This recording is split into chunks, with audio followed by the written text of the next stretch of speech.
കൊല്ലത്ത് നഴ്സിംഗ് വിദ്യാർത്ഥിനി ദുരൂഹ സാഹചര്യത്തിൽ മരിച്ച കേസിലെ ചുരുളഴിക്കാൻ സംസ്ഥാന ക്രൈംബ്രാഞ്ച്. തുറവൂർ പഞ്ചായത്ത് 17-ാം വാർഡ് പള്ളിത്തോട് പടിഞ്ഞാറെ മനക്കോടം പല്യത്തയ്യിൽ സാജൻ ആന്റണിയുടെ മകൾ ഫെബിന സാജന്റെ മരണമാണ് ക്രൈംബ്രാഞ്ചിന്റെ പ്രത്യേക സംഘം ഏറ്റെടുത്തത്. 23 വയസ്സാണ്.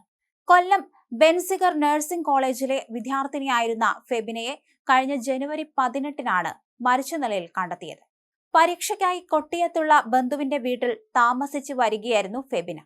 മകളുടെ മരണത്തിൽ കടുത്ത ദുരൂഹതയുണ്ടെന്ന് ആരോപിച്ച് മാതാപിതാക്കൾ മുഖ്യമന്ത്രിക്കും ആഭ്യന്തരമന്ത്രിക്കും നൽകിയ പരാതിയെ തുടർന്നാണ് കേസ് ഇപ്പോൾ സംസ്ഥാന ക്രൈംബ്രാഞ്ചിന് കൈമാറി ഉത്തരവായത്.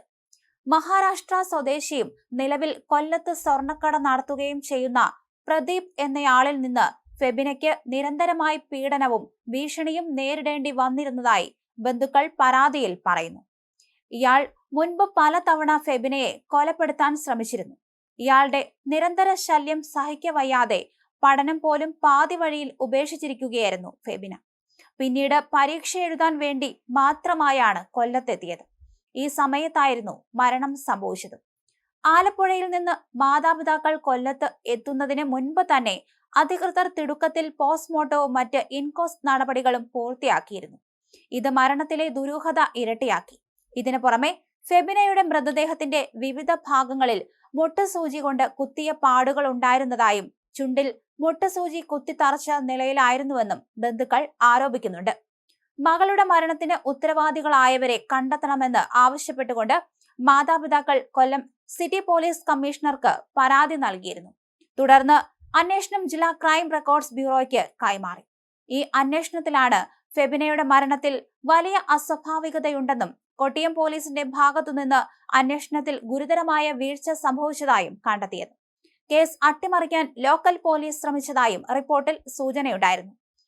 ഈ കണ്ടെത്തലുകൾക്ക് പിന്നാലെയാണ് കേസ് സംസ്ഥാന ക്രൈംബ്രാഞ്ചിന് വിട്ടുകൊണ്ട് അടിയന്തര തുടരന്വേഷണത്തിന് ഉത്തരവിട്ടത്.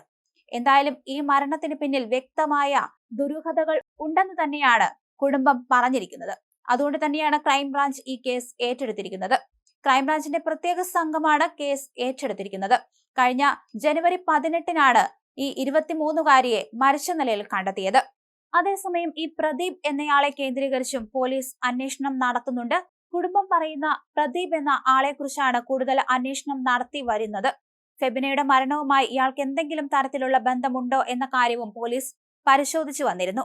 അതേസമയം അതുകൊണ്ട് തന്നെ ലോക്കൽ പോലീസ് ഈ കേസ് കാര്യമായി എടുത്തില്ല എന്നും പറയുന്നുണ്ട്. ഫെബിനയെ കൊലപ്പെടുത്താൻ ഇയാൾ ശ്രമിച്ചിരുന്നു. അതുകൊണ്ട് തന്നെ ക്രൈംബ്രാഞ്ച് ഇയാളുടെ കൂടുതൽ പശ്ചാത്തലം എടുത്ത് കൂടുതൽ ചോദ്യം ചെയ്യാനിരിക്കുകയാണ്.